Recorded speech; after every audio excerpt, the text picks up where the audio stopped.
And so, I began to get more specific about going for shows that I responded to. And I think the likelihood of you responding to something that is already creatively in your wheelhouse is probably pretty high. Mm-hmm. And so then you're showing up and it's like a perfect handshake of like what you want to do meets what the show is looking for you to do. And over I guess that was 2020, I started doing more shows that were like, almost like I applied to a job that didn't exist. Mm-hmm. And I would really strongly recommend folks like do that, because a lot of times, like, people work so long on a show and they care so much about a show. It's great to have a rep say, hey, Oren loves your show and would love to direct an episode. And like, they'll be like, okay, let me hear this motherfucker tell me why they love my shit. Like, everybody's got 10 minutes for that, right? Let's Shoot with Pete Chatmon is a podcast on directing for anybody that's quite simply ever watched anything. Pete converses with a wide range of fellow directors, writers, actors, showrunners, producers, executives, and more on a journey to determine just what makes a good director and why we'll always need stories. The Director is Pete Chatmon's digital studio, built on the pillars of craftsmanship that ensure a unique vision. I'm talking about story, innovation, perspective. Learn more about The Director, and better yet, get your official Director's Chair wear by visiting www.drctr.video. That's drctr.video.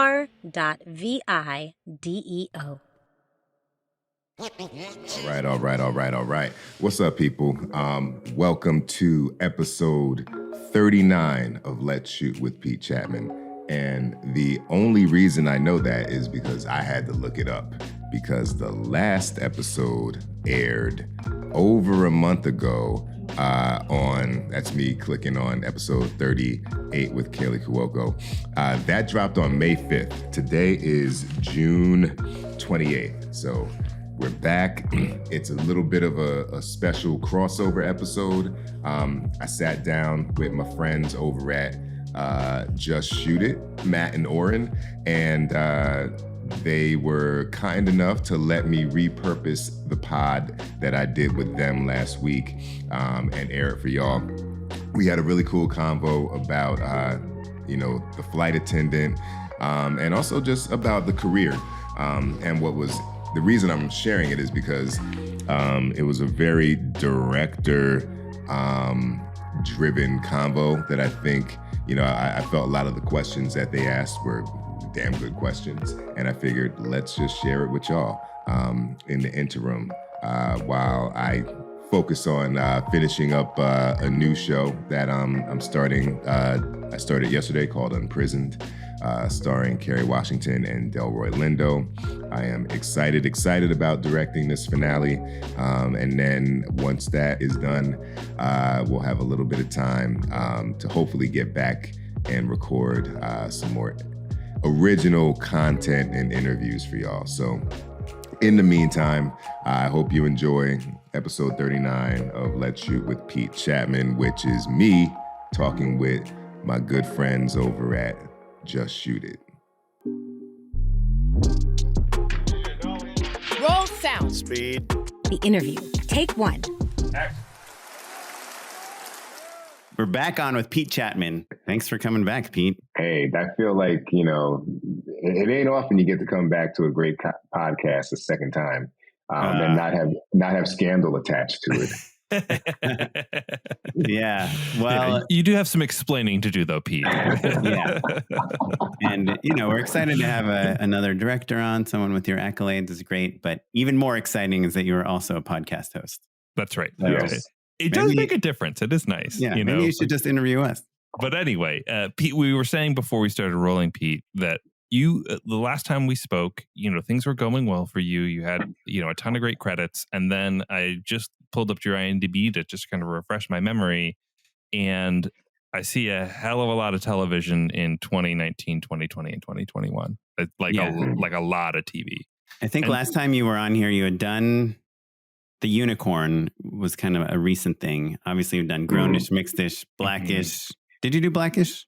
Yeah, I had done Blackish then too, for sure. Yeah, because I've done 6 episodes of that show. Oh, why is it not on here on your IMDb? You just have to keep scrolling, Oren, because there's so much. Grey's Anatomy, The Unicorn, Mythic Quest, All Rise, Blind Spotting, You, Love Life, It's Always Sunny in Philadelphia, Blackish, Long Slow Exhale, The Flight Attendant, as well as your podcast, just to name a few.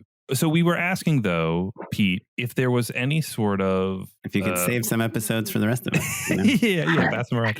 But if there was like any sort of moment, a pivotal moment that kind of launched you into the second act of your career, basically. Like going from like kind of like a few episodes here and there to basically like... Working nonstop. The most in-demand TV director. Like, truly, I don't know how you have enough time in the year to do as many episodes as it looks like you've done in 2020. At the same time as producing a child. Yeah. That's been I was going to say the hardest part, but the most fulfilling part. Well, look, I'll say this in the beginning to kind of give a little runway to the answer. Like, in the beginning, you're just kind of like, who's going to hire me? You know, and I think that I don't know how much of it was luck or strategy or whatever, but I was real fortunate to kind of fall into 3 different camps in the beginning. Mm-hmm. So like my very first episode that I ever booked was Blackish.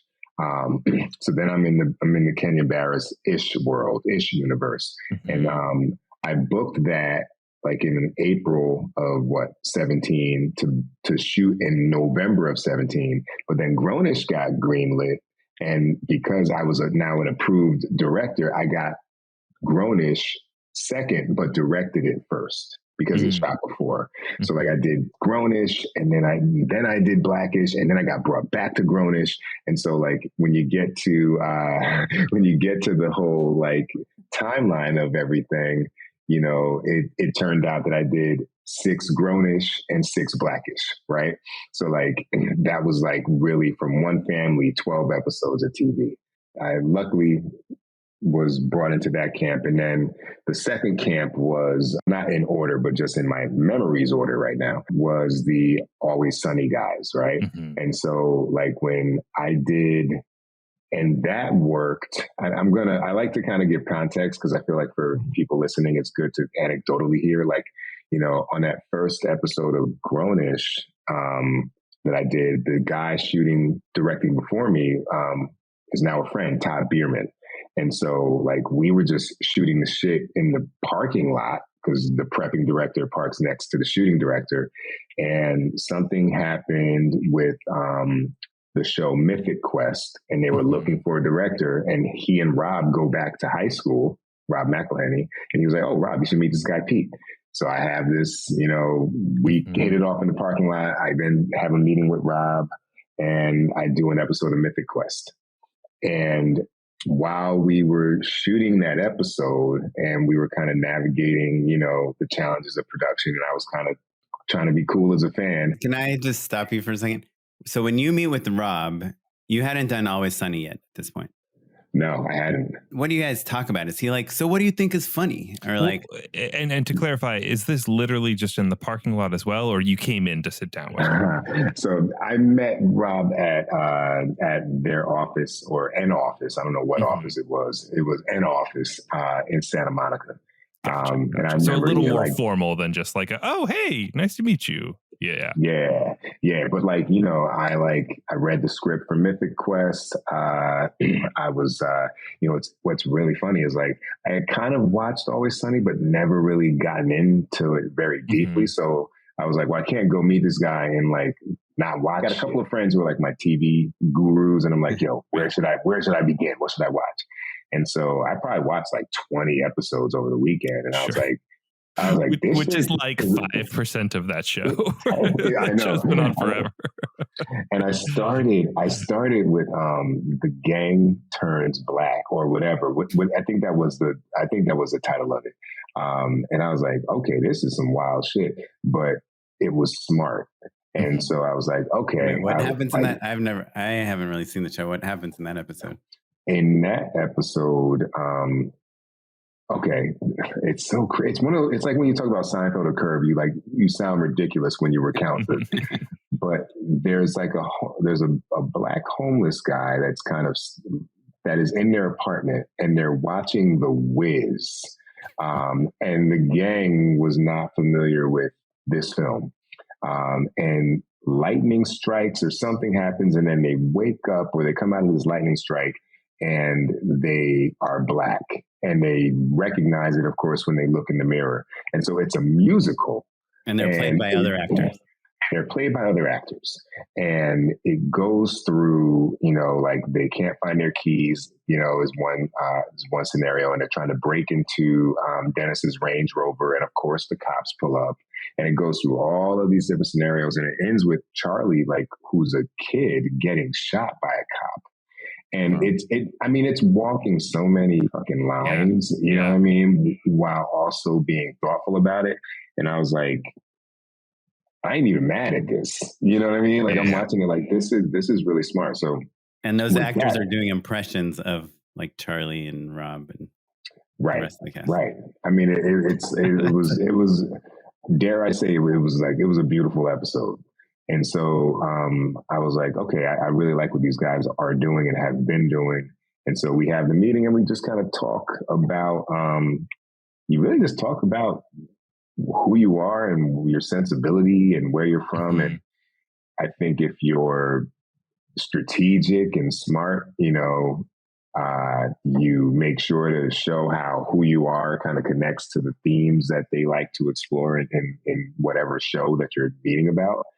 Do you talk at all about I love wide shots or anything technical, directory? I love I love just pitching jokes, or do you talk about directing at all or not really?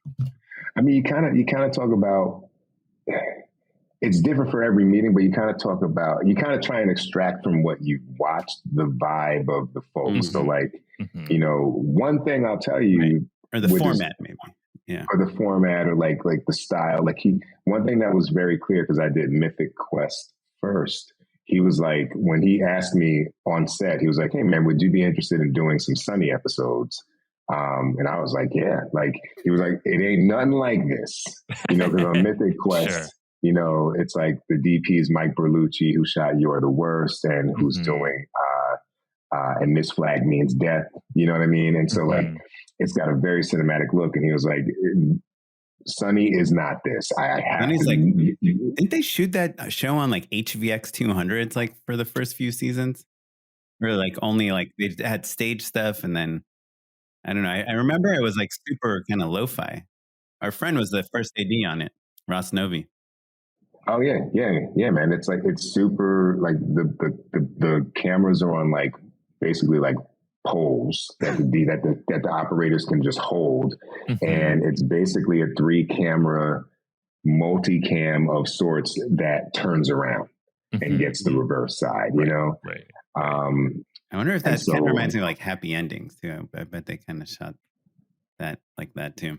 Or, I mean, I was going to say Brooklyn Nine-Nine. I think it's kind of a similar thing where it's you've got 3 cameras, they're operating, maybe you flip the room, maybe. But you probably, ideally, you're kind of blocked to not have to.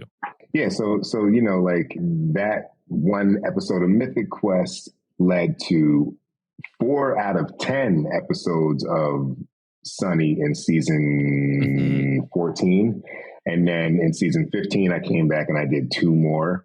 Wait, how do they give you 4 out of 10 episodes? Aren't there editors and actors and producers and all these other people in line to get these episodes? And this is where the, a little bit of opportunity, luck, what is opportunity plus preparation.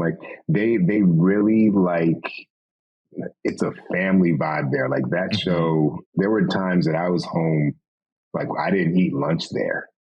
You know what I mean? We would move so quickly that, because with those 3 cameras, they're kind of getting everything that they want. These guys are collectively writing every episode. They're like, no, we got it. And, they kind of need to work with folks who understand that and can vibe with that. And so I think there was maybe a bit of a, let's see what happens the first time, but it all worked out. And do you do director's cuts on that show? Yeah, you do. That family ended up being 6 episodes of Sunny and 3 episodes of Mythic Quest, because in season 2 I got 2 more. Mm-hmm. And then the third family was or is the Shondaland family. So sorry to keep interrupting, but I'm just so curious about so many things. Mythic Quest versus Always Sunny.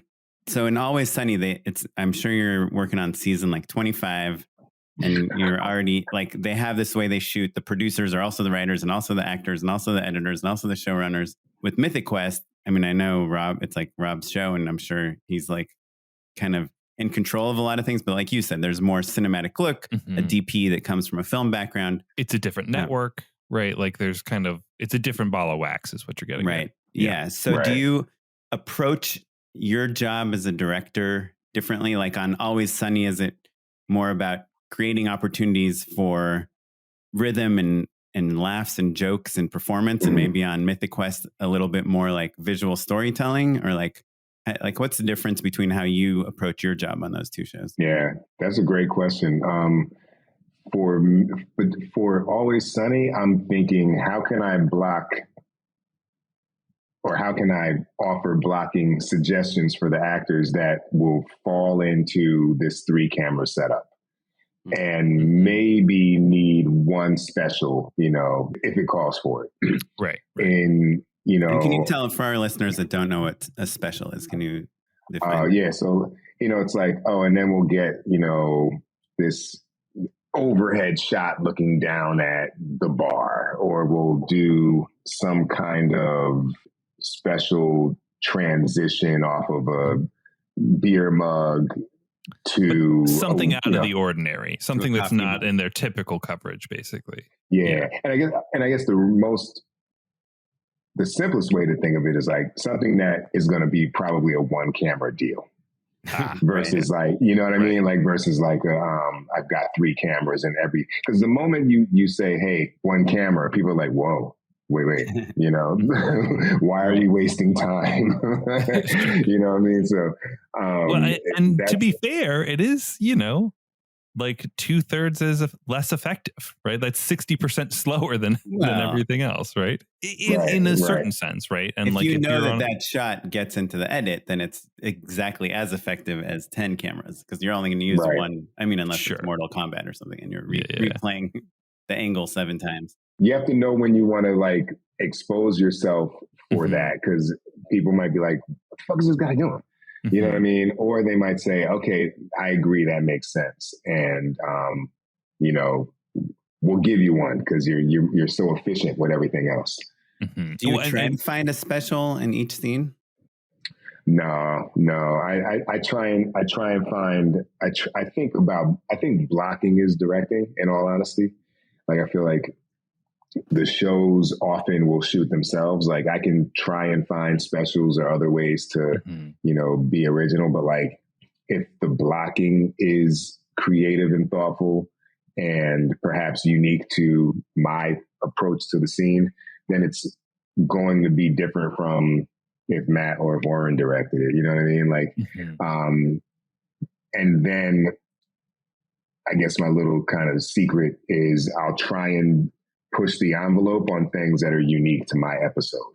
So like if I have a montage, or like take Flight Attendant as an example, like there's this whole like flight training sequence in the episode. And they were like, look, we're not going to be prescriptive on when you tile, like kind of go into like the different boxes and move things around. Like we don't write it in. We're not going to be prescriptive, but like, if you think there's a place to do it, go for it. And so in that, in that sequence, there were like 5 or 6 different tiling things that I came up with that I knew I had the kind of, I don't want to say wiggle room because that's not it, but I had the support to kind of carve out something unique. Did you have to get it approved by showrunners? Like, do you put together like an animatic or something? That's one of the shows, and this is kind of, kind of getting to the first question. Like, this is why I really love, streaming shows and premium cable, because a lot of times, depending on the show, they are looking to hire people to interpret the script. And so because of that, you're going to be in a position to offer up ideas around how you think this can be shot.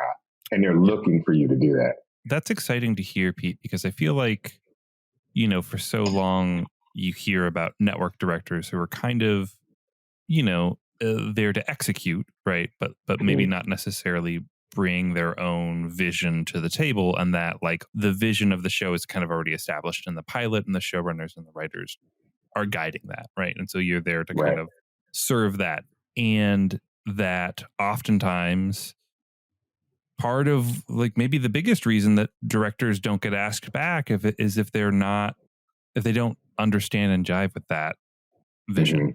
Right. So it's interesting because I was going to say like, oh, part of maybe what clicks for you with each of these families is this ability to both, sink in and also make it special at the same time without rocking the boat too hard. Right. I want to point out, you said, maybe your secret ingredient, that's the special thing that you bring to the table is knowing when to inject your own creativity and when to kind of just service the story. And I think that's really awesome. That's incredible advice. Yeah. And it's hard to know also because you want to be indispensable as a director.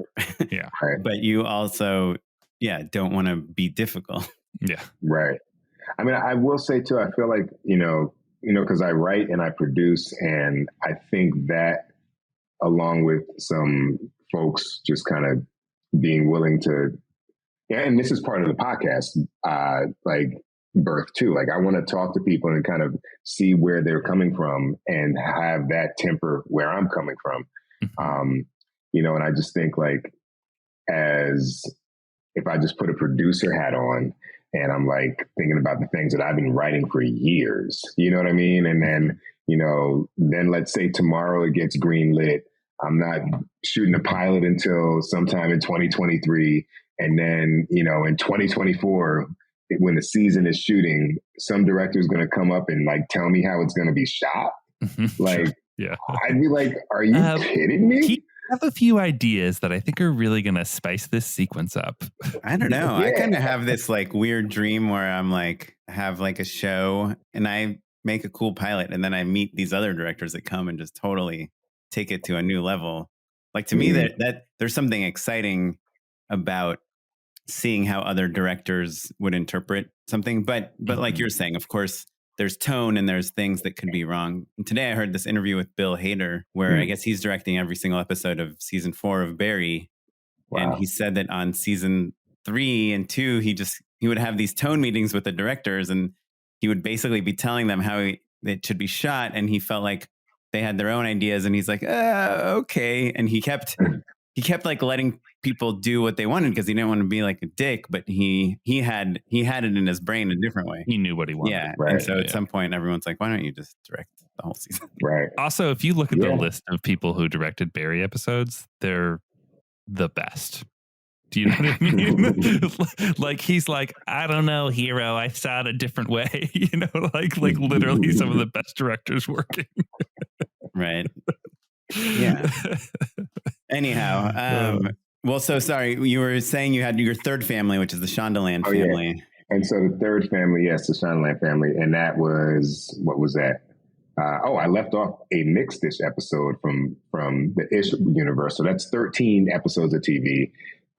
There's 6 and 3, 9 with the RCG guys, Always Sunny folks. And then with Shondaland, I did Station 19, 3 Grey's Anatomy, and I'm going to do a 4th so that's 5 more. So like just right there, that's like 5 plus 13. What's that? 18. And then another 9, 18 and 9. That's fucking 27 episodes of TV just with 3 job hirings and arguably. And so, that was really helpful for me to kind of get a career going. And then, every time you get hired, there are other people who begin to get comfortable with the idea of working with you because someone else has hired you and more importantly, rehired you. The worst thing that they say you can find on an IMDb page is a bunch of like single episode tallies because it's like, well, what the fuck was happening, So when COVID hit and we were all just home, and I finally had a time to like not watch things that were guided by a meeting, I was watching a lot of shows, and I was like, I like this show. I would reach out to my reps and say, hey, do your rep thing, please. And I've got a great manager, Stephen Marks at Dowden Entertainment, great agent, Brandon Lawrence at CAA. And I'm like, and even my lawyer, Andre DeRoche, like, which of the three of you awesome folks can like tap a shoulder? And so like, I watched you and I was like, I fucking thought that shit was great. You know what I mean? I watched Love Life and I thought that was great. And so, I began to get more specific about going for shows that I responded to. And I think the likelihood of you responding to something that is already creatively in your wheelhouse is probably pretty high. Mm-hmm. And so then you're showing up and it's like a perfect handshake of like what you want to do meets what the show is looking for you to do. And over I guess that was 2020, I started doing more shows that were like, almost like I applied to a job that didn't exist. Mm-hmm. And I would really strongly recommend folks like do that, because a lot of times, like, people work so long on a show and they care so much about a show. It's great to have a rep say, hey, Oren loves your show and would love to direct an episode. And like, they'll be like, okay, let me hear this motherfucker tell me why they love my shit. Like, everybody's got 10 minutes for that, right? It's really interesting because you have this like procedural background from Shondaland. You have this comedy background from like the Ish world and like the Kenya world and the Always Sunny world. But then a show like You, which is, I haven't seen it, but it's like a dramatic thriller type show, right? Yeah. Like it's kind of high tension, action, suspense, like romance, right? Yeah, like it's kind of, and I got episodes that had a lot of action. It's kind of like a mix of everything. It's a show that knows what it is and kind of requires you to understand genre and know when you need to lean on your, romantic comedy, when you need to lean on your like, I'm about to kill this person, skill set. So how did you pitch yourself on that, kind of given that everything you've done, like your kind of major background was in slightly different areas of TV? I think the beautiful thing of the industry is, especially when you talk to the right people, 90%, I hate when people fucking pick a random percentage, but like 88.6, you can be specific. 88.6% of people, are not in jobs that they love to be in. So like you could be meeting with an exec at Apple TV who wishes they were at Netflix, right? And so like, I feel like we can all kind of comfortably be passionate and honest about what, in a corny way makes our creative heart flutter. You know what I'm saying? And like, I think that when people hear that, they're like, oh, okay. Like, cause we, at a certain point, like we're all arguably competent if we're in the room, right? Then it's like, well, what are you going to bring to this that like, are you going to elevate this? Are you going to be a pleasure to be around? And so, I just really try and find the things that really make me engaged about a show, and speak about how like I have a personal connection to it and really be clear about my interest in having the opportunity to direct on that show. I love that so much. And it's funny.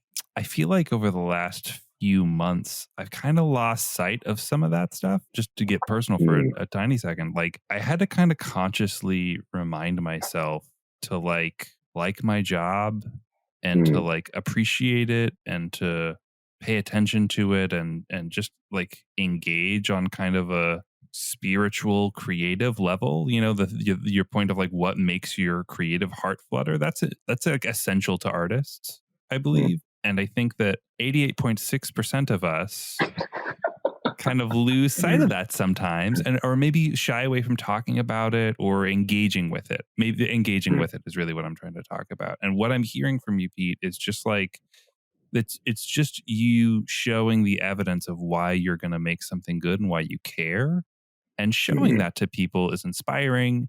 It's good to be around, and it's the difference between, you know, being jaded and not, right? So like, why not live your life? I think it yields more work, and that's a thing that I've ignored for a long time over the last few years. Since I started this podcast with Oren, I think maybe there's something to do slowly with it. Poisoning him with subconscious brain suggestions. I think there's also kind of what you were saying earlier, Pete, about like obviously your career was pretty much on fire, but you went from a place where you had these jobs that were probably pretty easy for you to get, work that was easy to get, and work that you wanted to do. And when those things weren't aligning perfectly, you pushed for the work you wanted to do. And that's something Matt and I talk about a lot. It's really hard, especially when you have kids and, you know, a mortgage and all these things in your life that don't care about your creative satisfaction. Right. It's hard to turn down the easy to get job in order to go fight for the hard to get job, you know? Right. Yeah, no, I mean, I think it's spot on. And it's like, I don't know, man. I feel like most recent position as a producing director on this Hulu show, like, it's been really interesting to me being involved with, you know, prepping other directors, you know, and like interviewing other people who are going to be on the crew. And you kind of, there are things that I've known, you know, whether they were like innate or people had shared them with me anecdotally. But like now I'm like, oh man, like I would much rather have this fewer credit person around for 15 hours a day than this person, than this jerk who's got like nominations and wins, because that's going to fucking exhaust me. Yeah. You know what I mean? And like, or you just kind of like, you really see the value of passion and also like just doing a good job. I don't know, man. Like it that part gets overlooked. And I say to folks all the time, like, you know, I don't take a meeting where I can't say at the end of it, I would be honored to have the opportunity to direct your show. You know, and I think about like all the other folks that, you know, maybe I'm giving away my shit right now, but like I imagine in the course of like all the director meetings that happen, not everybody's saying that. And you know what I mean? And so like the person who says that, who maybe has done less, air quotes, you know, versus like the person who's done more, and it just feels like they're like, whatever, like I'll take it or leave it. I'm just trying to have 13 to 15 episodes on my calendar for the year and, you know, go to Ibiza and shit, you know, like I think it ends up, with the right people that matters, you know what I mean? And like, then you end up finding like folks that you do want to collaborate and work with. And to that point, you know, the producing director on You is a wonderful director. Her name is Silvertree. She was the producing director on Flight Attendant. So she brought me over. I had to interview and I had to do all that. But like, she was like, oh, you'll love this guy. Berlanti, they knew me from You.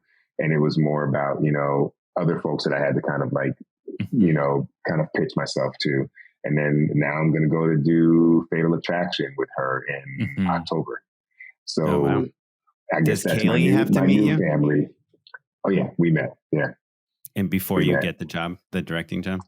Especially because she's an EP on the show, and like, you know, she's gonna want to know whether or not she's gonna be able to vibe with that person. And again, I don't know, I'm like beating a dead horse, but my DP on Love Life season 2 had been a DP on Flight Attendant season 1. And so when I knew that, I told him how much I liked the show and like I'd love to, you know, get involved with it. He was like, "Oh man, you'd be great for that show." And he texted her. He was texting her, Adrian Penn Correa. He was texting her while I was Zooming with her for the job. Oh wow, that never hurts. Yeah, when the person you're interviewing with is getting you recommended to them from someone they trust while you're interviewing with them. When you're the producing director, that's like a really cool point of view, obviously, to see how other directors work. You were saying that like you'd maybe rather take the more passionate director than the one that has, the Emmy Awards. I'm curious though, like, was there ever a situation where like a young kind of newer director that hasn't directed a ton of TV came in, they were super passionate, but they were kind of trying to reinvent the show in their point of view, whereas the veteran director might be like, okay, yeah, so I noticed you guys start with the wides and then you do these zollies whenever this thing happens, and we'll just do that, right?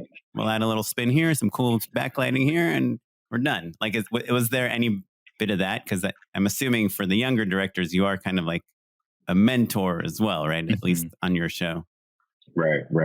Well, having done so many episodes of TV and having had a variety of style of producing director, when I got the job, I was like, all right, what is it that I loved about producing directors, and what is it that I hated about producing directors? And can you just define producing director real quick for our audience? Oh yeah. So on one hand, you've got the showrunner, or there's a new title, WEP, writer EP, and that person is involved or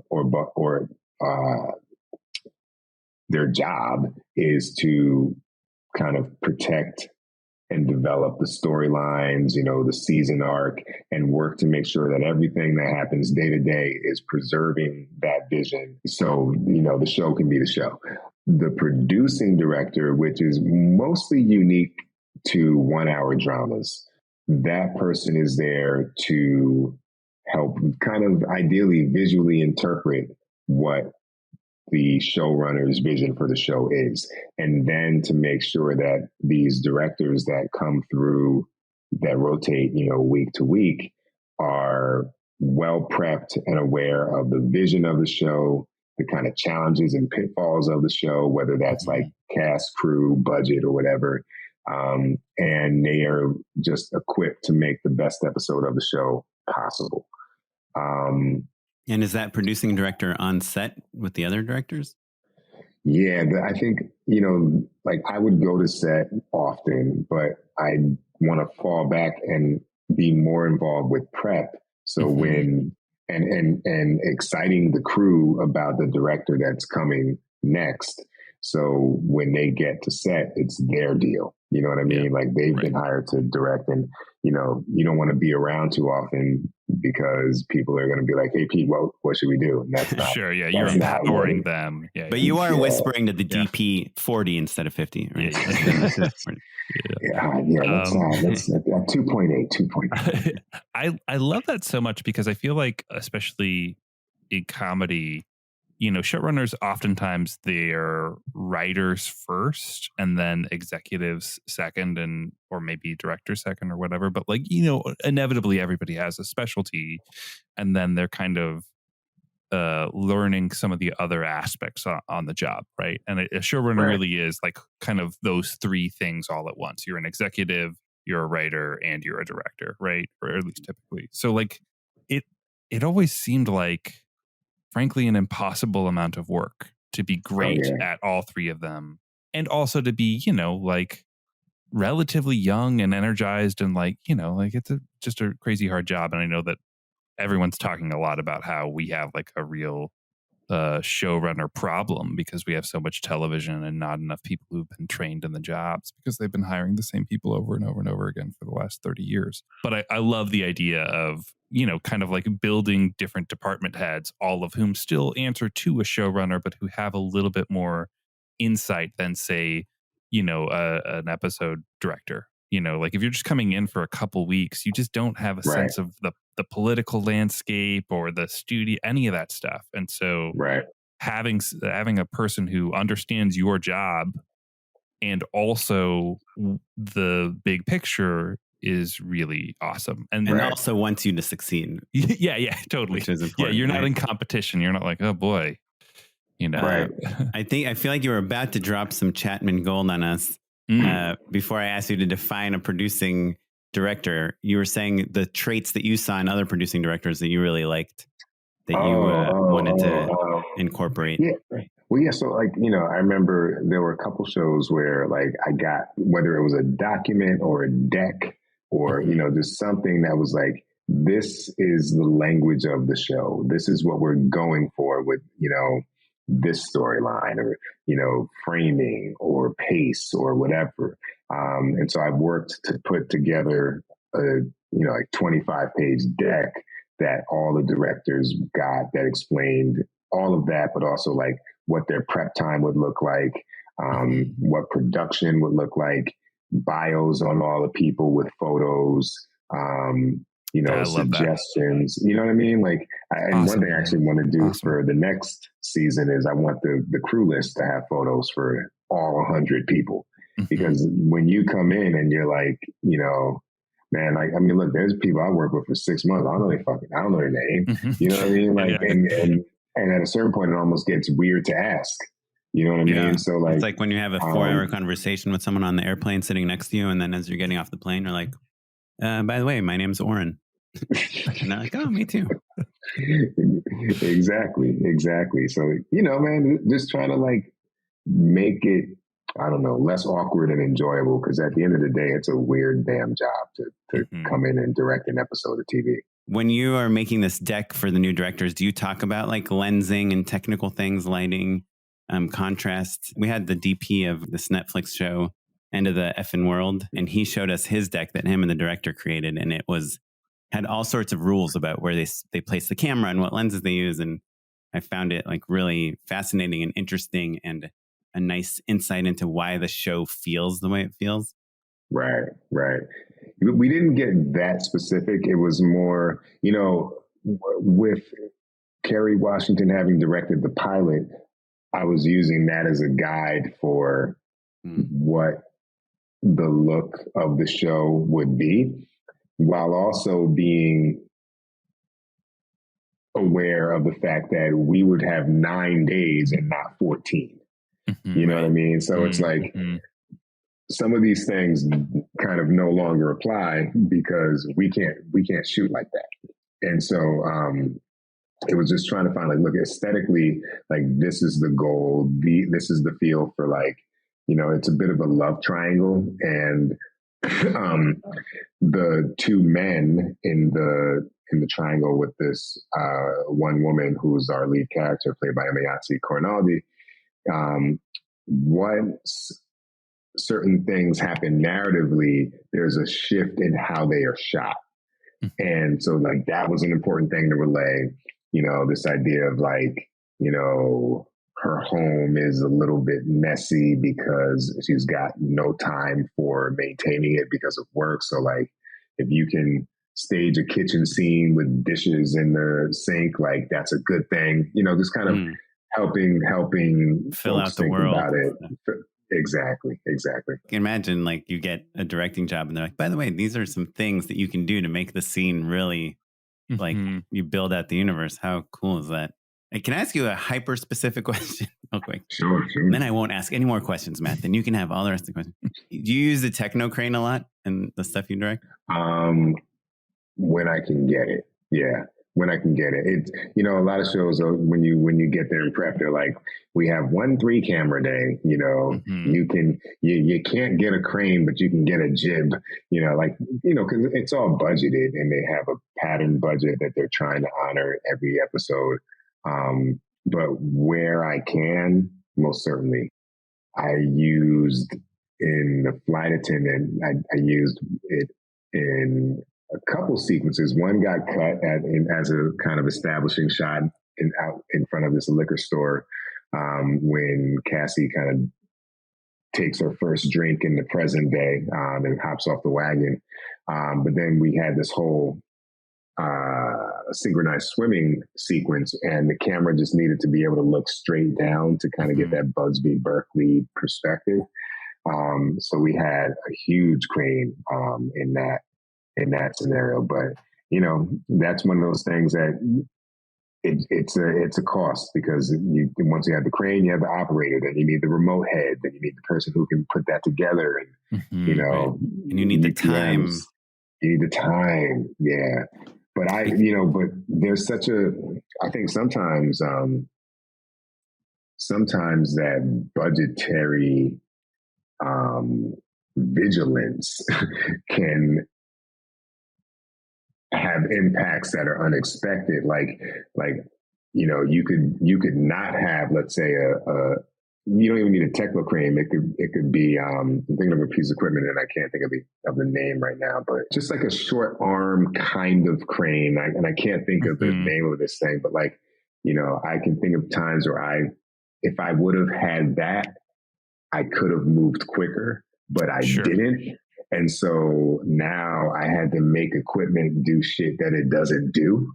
Mm-hmm. And now we're in, you know, minute 95 of something that I could have gotten in 40 minutes, you know, and you have to weigh the costs of like, well, now you called Grace. I'm getting in the weeds, but you know, you called Grace and now you got overtime. It's like, well, was that better than not renting the shit?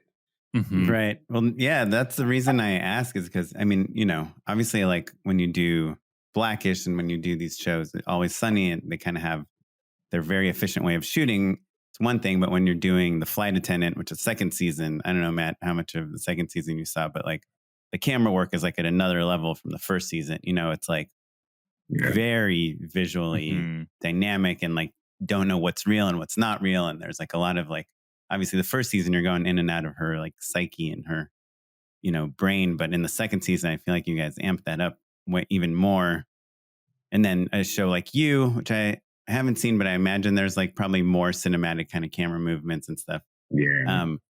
But whenever I've had the techno crane just like a handful of times, and I'm always like, ooh, what shot? Like now I'm changing the entire shot list, knowing that I have this crane. And maybe we push through this window and we do this and we do this tilt. And now I'm like thinking of all these moves that aren't even necessary for the scene just because I can do them. And I get this like crane anxiety. And then I end up just getting like one shot that we could have done with the dolly booming up or something, you know, and how you control that.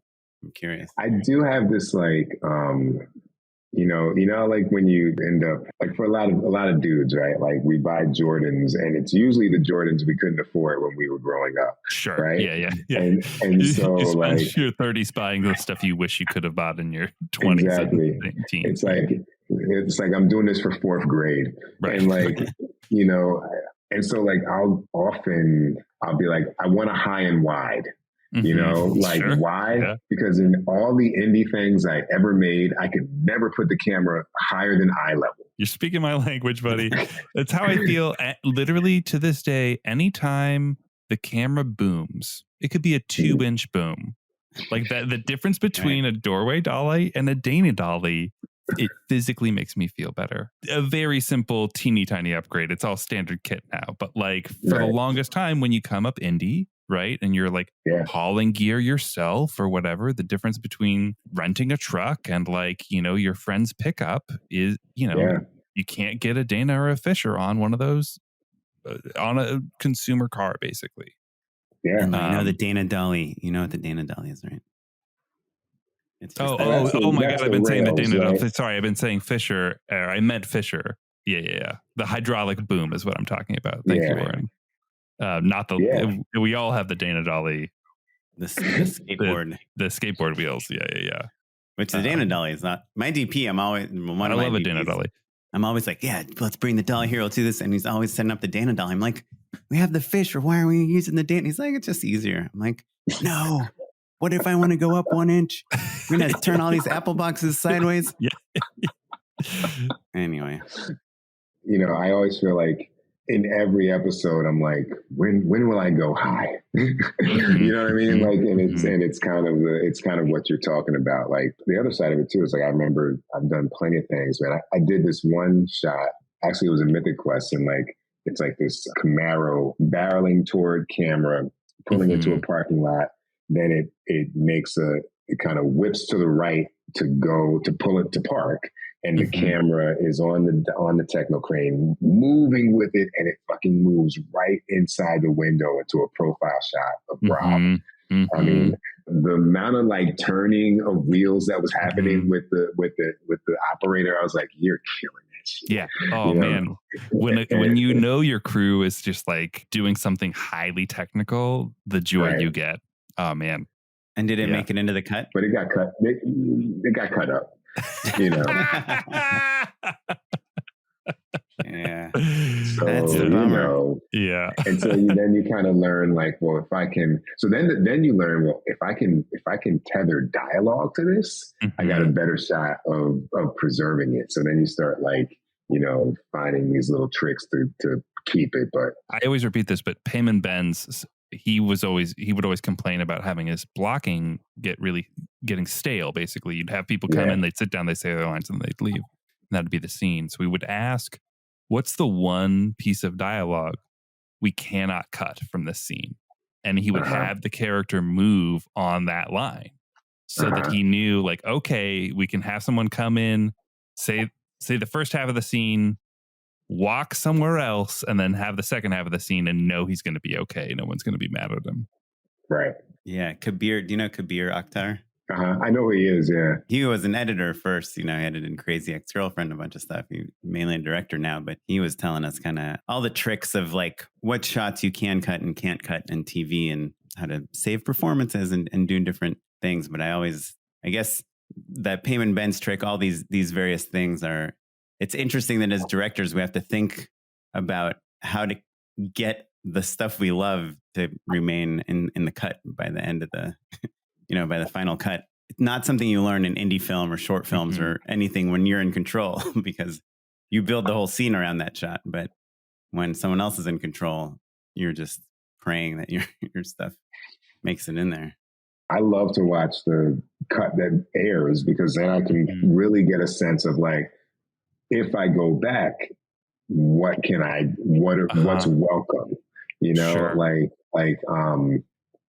like for instance, you know, on one hand, there'll be things that I've done. I'll be like, yeah, I think that might work. And I'm like, oh, you cut that whole shit. Okay, great. Noted, you know, and then I think of times where, you know, I always want to make sure the DNA of the show was preserved. But in this episode of Love Life that I did, the second episode of season 2, on the very last take of the final shot, I'm doing this like slow push in to William Jackson Harper after like a night from hell, with like this NYU student and this woman that he's kind of dating post divorce and all this stuff. And I was like, hey man, just on this one, just kind of, I'm like, after action, count to 3 and then look into the lens and just hold it. And I was like, I don't even think anybody knew I did it, you know, because it's not the language of the show. And they did it, and I was like, yeah, that's dope. And I put it in the cut, and then I watched it, and they used it. And I was like, oh, wow. Like, I literally was not, there's nothing about that show in what, 18 or 20 episodes that breaks the fourth wall, but they kept it. So it's like, it's kind of like a reminder, like, give them what they need, go for what you want. And, you know, your cut is like defending your thesis. And, you know, you're gonna get approved either way. You're gonna graduate, you know, but like maybe they'll keep what you think elevates it. I love the idea. They're like, well, we had to we cut the finale because Peach has really whiffed it. So sorry, we're one episode short this year, everyone. Yeah, sorry to mention Bill Hader again, but he was talking about the season finale of Barry season 2 and how they use these like crossfades from scene to scene. And the interviewer was asking him what the intention was behind that. He's like, oh, you know, it just felt a little too episodic the way we had it with these straight cuts. So we just tried crossfades, even though we've never done them before in the show, and it just worked. So we just did it. And like sometimes, you know, like what's frustrating to me as a director, especially in the commercial world, is like a lot of times you get to see one edit and then you email notes or leave them on Frame.io or something, and you're not sitting with the editor, and then they kind of implement them, some of them exactly the way you said, but some of them totally wrong. And a lot of times the ones that they implemented exactly the way you said, like, aren't working. And it's like, it's a medium where you just don't know if something works until you see it, you know? Right. And yeah, so you want to try it out, but you can't say like, oh, undo that. So if the language of the show is that nobody ever looks into the lens, but all of a sudden they're looking into the lens, yeah, of course they would reject that because that just doesn't make any sense. But hey, once you did it, all of a sudden, hey, that actually is pretty cool, you know? Yeah. And I think it speaks to also, we've been talking so much about the part of the job of the director being like servicing the vision of the show. But if the tone and the world is consistent and ironclad, then it kind of actually facilitates those opportunities to kind of push at the walls and bend things a little bit, right? We're kind of trained to not do that sometimes. And so I love the idea of like, knowing in your director's cut, you're trying things out. You have the audacity or the confidence, I should say, to like be like, hey, this is what I think is good. Don't worry, we have it the way you were expecting, but give this a shot. Let this sink in for a second. Whereas like I could imagine if it were me in the editing room being like, that's really cool, but they'll never go for it. Put the other take in, and then you don't even give them the shot to make their own mind up, I mean, this is an evolution though, too, because I will say, early on, in the first bunches of episodes, I would probably play it more safe. Mm-hmm. And then, you get to the point where you're like, okay, they know me. They know I get the show. Mm-hmm. So now, like, I'm going to push the envelope a little bit and they'll be like, okay, we see that, but no, versus like, what's he doing? As a knee-jerk reaction. Mm-hmm. But now I almost feel like what you're saying. I feel like it's I take it as my responsibility to present something unexpected. A vision, exactly, like a vision of this that's in line with what you do. But like, that's the whole thing about collaboration, right? Like, if you've hired correctly, which is their job, not mine, right? Like, if they've hired correctly, then they've got a whole bunch of people who are offering wardrobe that they hadn't necessarily thought, takes as an actor that they hadn't necessarily predicted, and an idea around the scene that perhaps they hadn't envisioned, but it's all driven by what they did right. And what they did right, butterflies out to have different responses from different people. And, it's great when people recognize that that's what a script is actually doing. Yeah, inspiring other experts to kind of manifest their own creativity. I love that. Right. When you show people, when you do something like that in the edit that's a little unexpected, do you set them up like, hey, I did this thing and, in this right before the end of the second act or whatever that, is kind of, I think is super exciting. I don't know how you guys will feel about it, but I think it's cool. Or do you just let them see it sight unseen or with no notes? I gotta say, man, you guys have great questions. Just stuff we want to know. I used to write like a fucking email and be like, and share it with like, the writer, the showrunner, whoever I thought needed to be the recipient of it. And then I was like, whatever, why they'll watch it, or because look, I've heard that at some places, like they don't even watch the cuts. Now, I think that's rare. And I think that's a certain kind of show, but like, I was just like, you know what, they'll watch it. If they don't like it, it's there at the end of the timeline. All the scenes are there. They're just not in the chronology of it. But like, if you wanted to pull up 42 and 38 that I omitted or carved out lines, you can get it. It's all there for you. And I kind of let them experience it. One thing that's actually even more freeing these days is, and I don't know if this is the right thing to do or not, but as I direct episodes that are bigger episodes and are kind of manufactured to be far beyond running time, I've now been like, well, I'm not going to give you a 65-minute cut. Like, I just can't. I just feel like I've done no service to you at that point, right? Because the editor's cut was 68. So like, I might then be like, okay, I'm going to fucking go for it. I'm going to rearrange things. I'm going to like cut lines and carve things out. And I'm going to stand on that because I feel like what am I doing if I'm just giving you something where you've got to do everything? Like somebody's got to give you a perspective here. I mean, the editor's cut is that cut. If they're like, hey, we want to see literally everything we wrote, they've got it assembled and pretty and ready to go. But like, I'm going to take a swing at what I think the episode really should be. And if that means some restructuring or rewriting or whatever, you get to check that out. And I'm curious, how regularly, what's your batting average? Do you feel like with those big changes, do they keep most of them? Do they ignore most of them? I feel it's pretty good. I mean, every now and then I'll do something like, I'm cutting that, you know, and then I'll look at like the network cut and I'll be like, oh, okay, I'll put that shit right back in. Yeah. You know, but then I still say, okay, well, why did they do that? And it's like, oh, well, their perhaps take on what the audience is going to need. Maybe we have two different ideas on that. You know, I'm a less is more person. You know, I'm like, if I find any whiff of redundancy, I'm like, cut that. Mm-hmm. You know, I think there's a great TED talk by Andrew Stanton where he's like, you know, audiences want 2 + 2. They don't want 4.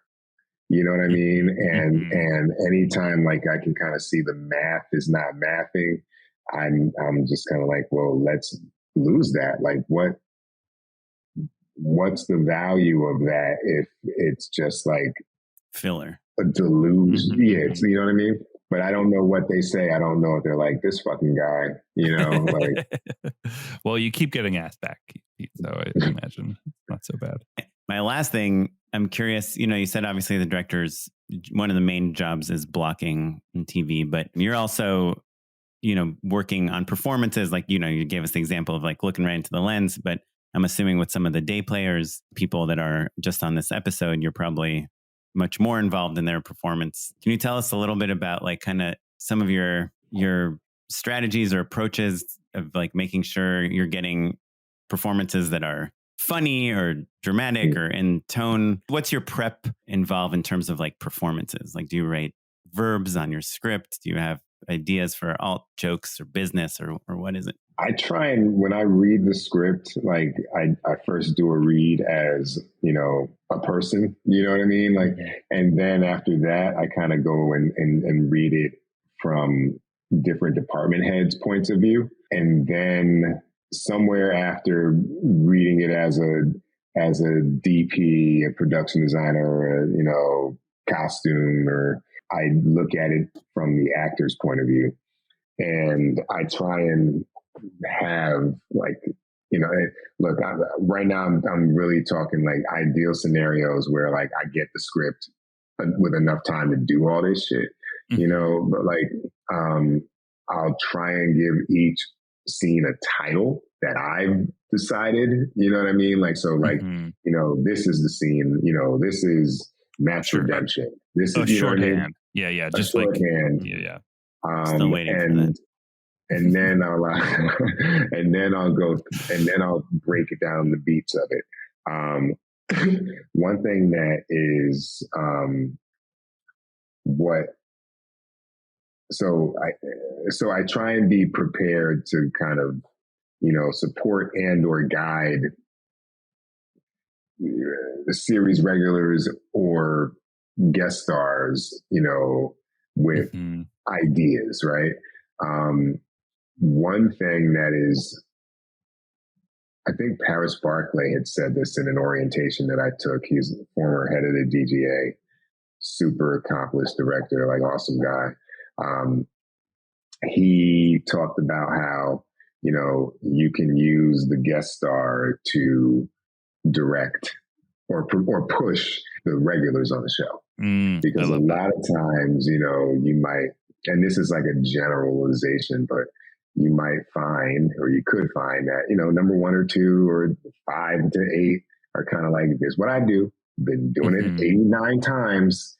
Like, appreciate the enthusiasms, but you know, cool, thank you. And then you've got this guest star and you're like, hey, let's go for this. And they start, miming moments and doing things. And I've done that and I've watched, that regular look up and be like, oh shit. Oh, okay. Like, are we acting again? Okay. And so like, that's like a really good tool to get things out of a scene that you probably couldn't by asking someone who's been there. And you have to be a little more deferential to perhaps.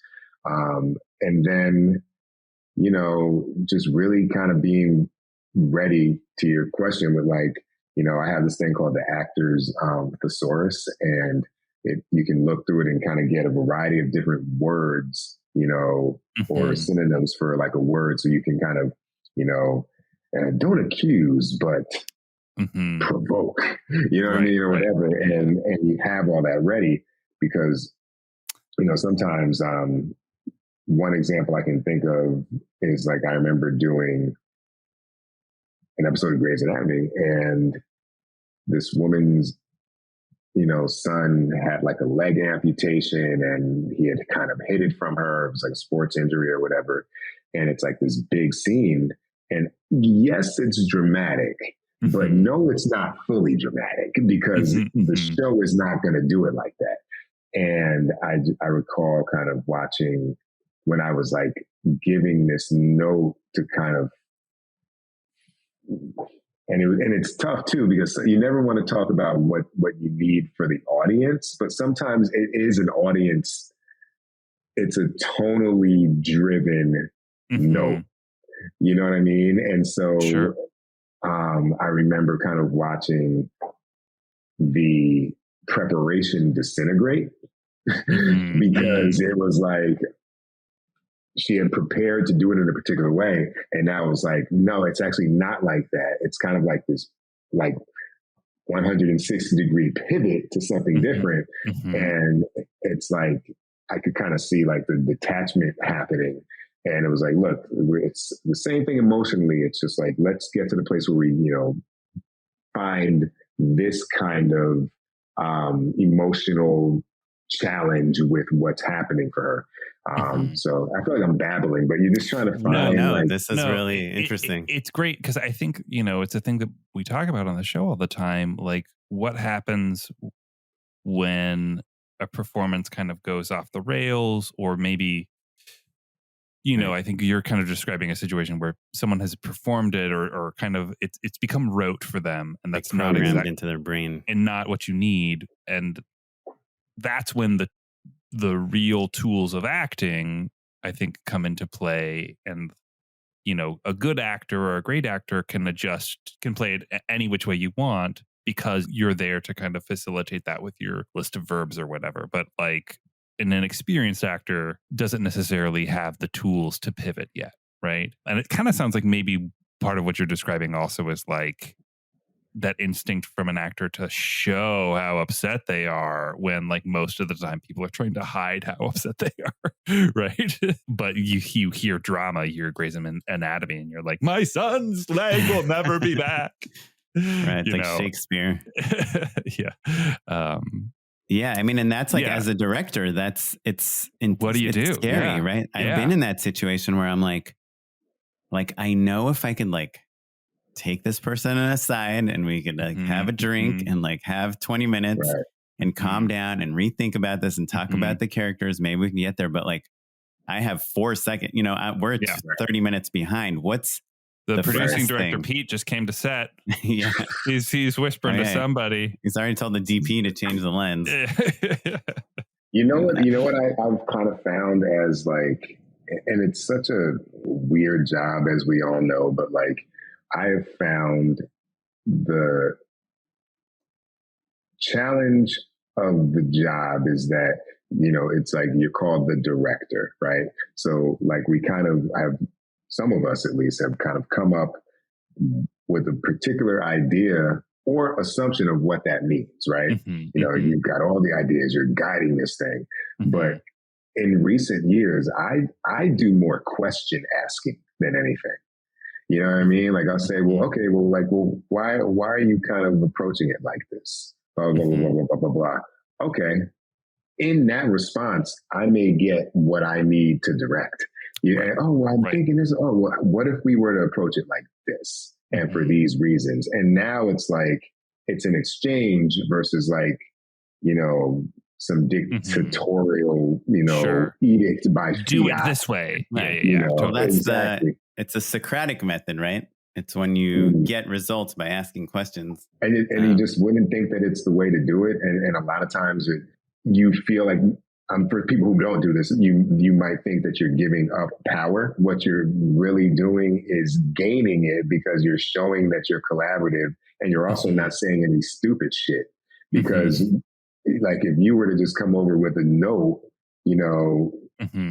if you let them reveal what the thing is first, you can say something more valuable. The more experience I get, the less you worry about who thinks you're good at your job or who thinks you're in control. Do you know what I mean?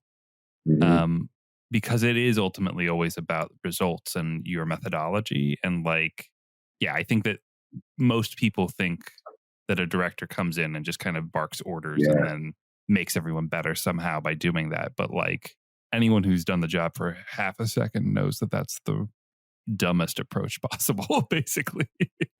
Or at least it sounds like not our style, I guess. I love asking a basic question. You know what I mean? Like, I'm bidding what time for. Is it? I'm bidding for a commercial now, and the producer was like, we were talking about casting, and she's like sending me this thing, and it's like says OCP. We have these two celebs, and we have two OCP.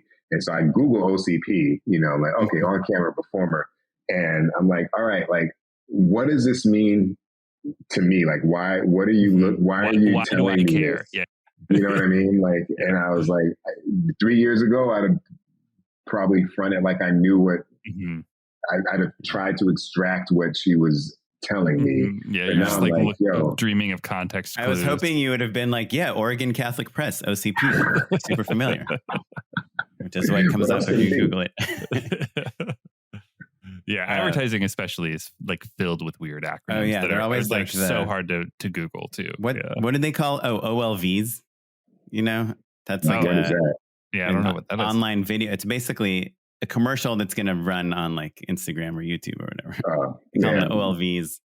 The linear, right, is like linear versus digital is what I would call it. Yeah. But my move that I feel like works in everything in life is just like giving other people credit for my ideas, like, like I'll be like, what would you do if you were in this situation, where like, you don't know if you can get to that knife first or, run out the door. Like, do you think you would look there? And then whatever they say, I'll be like, what you're saying makes me think like you would maybe go for the knife, like, right. Right.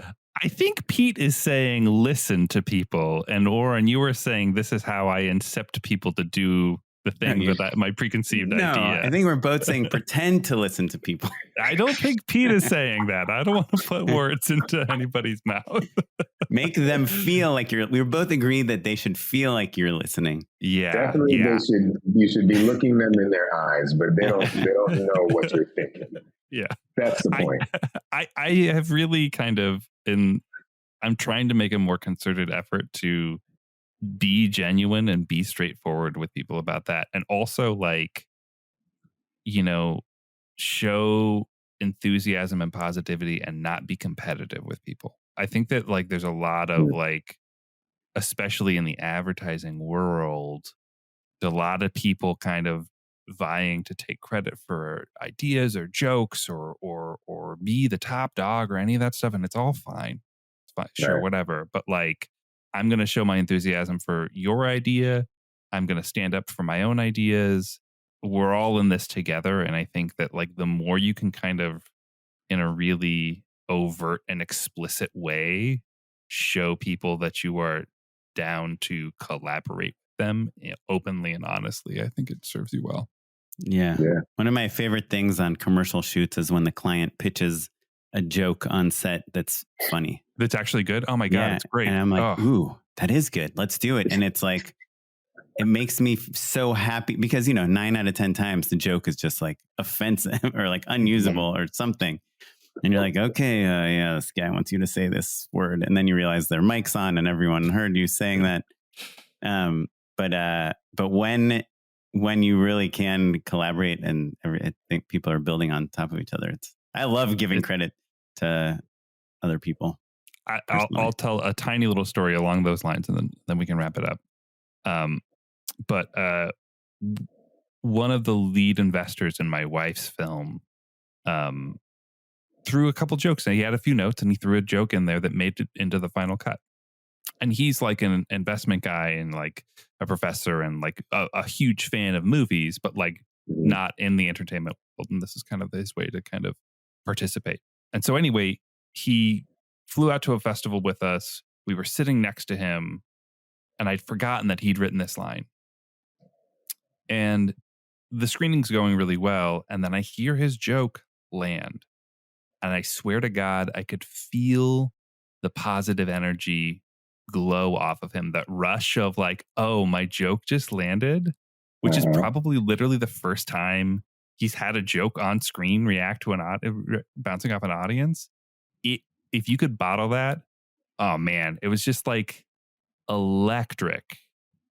And I think about it all the time. And so like giving that to people, facilitating that, like whether they've done it a million times, not hoarding it, give it out, man. It is the best. Yeah, that's awesome. Yeah. And that guy's name is Conan O'Brien? Yeah. Obviously, IMDb is like where we can see what you are just finishing up. Oh, I just refreshed and you finished another episode of a show. while we were talking. And you have your podcast, Let's Shoot with Pete Chatmon. You have some pretty good guests. Your first guest was Issa Rae, I believe. Your most recent guest, at least according to IMDb, is Kaylee Cuoco. So not bad. Not bad. You've even had Pete Chatmon on the psychology and techniques of directing, but we've had Pete Chatmon on twice. So I think we're one step ahead of you.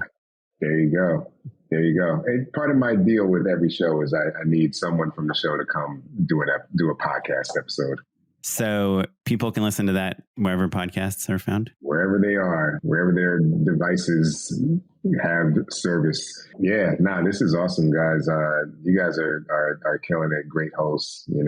I love the banter and the back and forth, and great, as I said, man, great questions. No bullshit. Like, it's great talking to you because I know we all do the same job and we all have the same passion for it. So yes, that's what's up. Now we all have the same children at home. Yeah. Has that changed things at all in terms of like what jobs you take? It has, man. I've been like, you shooting in LA? First question. There's got to be a real reason for me to hop on a plane, whether it's the people I'll collaborate with or the idea or genre or, whatever. I used to try and, I guess they call it fill out my dance card, and every possible date checked. But now I've been kind of a little more selective and also focusing more on pilots and producing things and, trying to have more of a hand in the things that I want to see on screen getting out there. Well, cool. Pete, do you have a minute to hang out with us for our unpaid endorsement segment? Yeah, let's do it. Unpaid endorsements. Well, so my endorsement, I'm rewatching Barry because I had been so long since the first 2 seasons came out. I was like, oh, I love this show.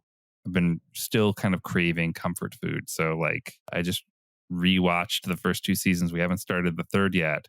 Let's just say season 1 is much more comforting than season 3. Season 2, I don't know. It's pretty dark. But so season 2, episode 5, if you guys remember, is the episode where Barry is sent to kill the Taekwondo expert whose daughter is also in martial arts.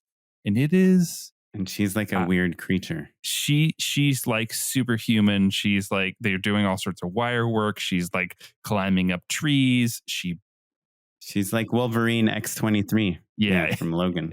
Yeah. It is such a delight. It might be my favorite episode of television ever. So that's That's my endorsement. It's pretty high up there at the very least. As specifically, season 2, episode 5 of Barry is great. What about you, Pete? Anything cool? So I'll stay in line with that. My unpaid endorsement would be Atlanta season 3. Just wrapped that up the other night. With a baby, you got to get it in when you can. And the half hours, and this is where half hours are really great, like you're saying, because you can kind of like, plow through them much quicker than an hour. And that's obvious math. But I just thought that it was amazing to watch something where I just felt like the creator was doing exactly what they wanted to do. It's creative, it's funny, it's artful, it's you get it or you don't. And it's kind of a North Star for the shit that I would personally like to do. So it was very rewarding and refreshing to watch. I guess I'm just going to have to, act and get a job on like a really huge NBC show and then do music so I can be in a position to do this. But Pete, I think it's helpful if you maybe like write on like a famous sitcom, like straight out of college too. I think like that's, if you start there. Or if your sketch group has a feature at Sundance. Before you graduate film school. Start at like 19 or 20 and just be incredibly talented in multiple disciplines. Well, you did have a feature at Sundance. I had a short. So I need to rethink these things, but you guys have the recipe is there. I just have to rewind time. Yeah. That's the easy part. It's called, they make Spanx for men. Are you familiar with these? They wear them over your stomach. They pull your gut in and then you're like 15 years younger. Oren, what you got, buddy? I got a new computer, a Mac Studio. I'm pretty sure I've covered some of this stuff that 27-inch iMac has been discontinued. It's one of the biggest tragedies of our time. I'm kidding.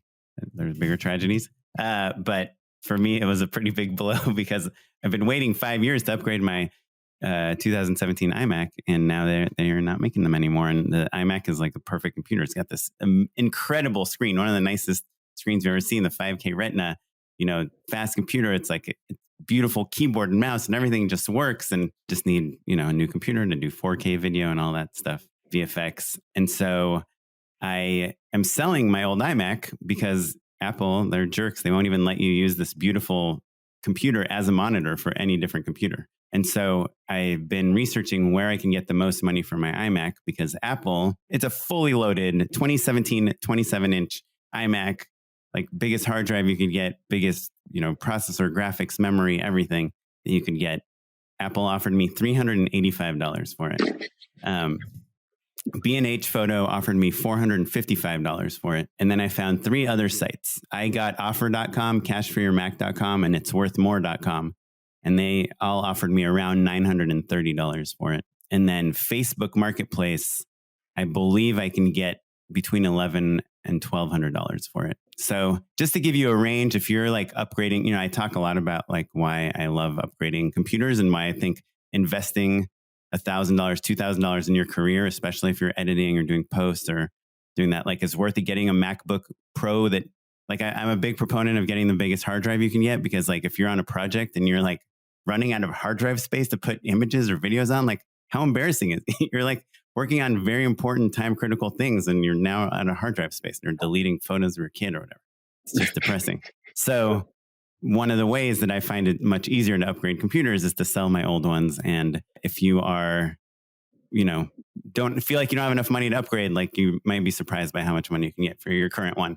So I got offer Cash for Your Mac and itsworthmore.com. I don't care about them at all. They're just the ones that offered me the most money for my computer. And if you're looking to upgrade, it's worth checking them out, unless you want to do the work of like the Craigslist or the Facebook Marketplace and meet the person and package and negotiate and do all that crap. Otherwise, these other places will usually just send you a box, postage prepaid, put your computer in there, put them in the mail, and you're done. They give you the money. So anyhow, that's my endorsement, is sell your old computer and your iPhone too. You can use all that money to upgrade faster. Pete, this was wonderful. If you have questions for Pete or ourselves, you can email us at justshootitpod@gmail.com. You can tweet at us across all social media at justshootitpod, and you can follow me at Mr. Matt Enlow. And I'm on Twitter. I'm at SmiteyPyleg. On Instagram, I'm at Kaplan. This episode was edited by Noah Bayshore, and the music you're listening to is from the Free Music Archive and the artist Jazar. And rate us on iTunes if you get a chance. We always love seeing those, and we will catch you all next time. Thanks, everyone. Bye.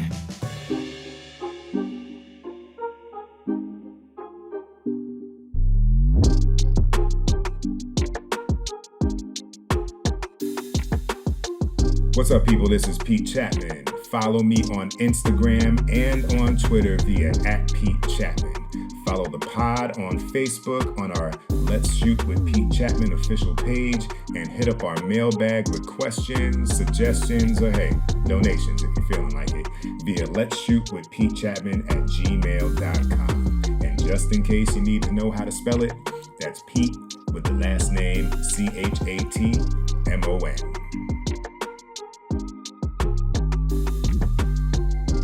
All right, y'all, that was episode 39 of Let's Shoot with Pete Chatmon.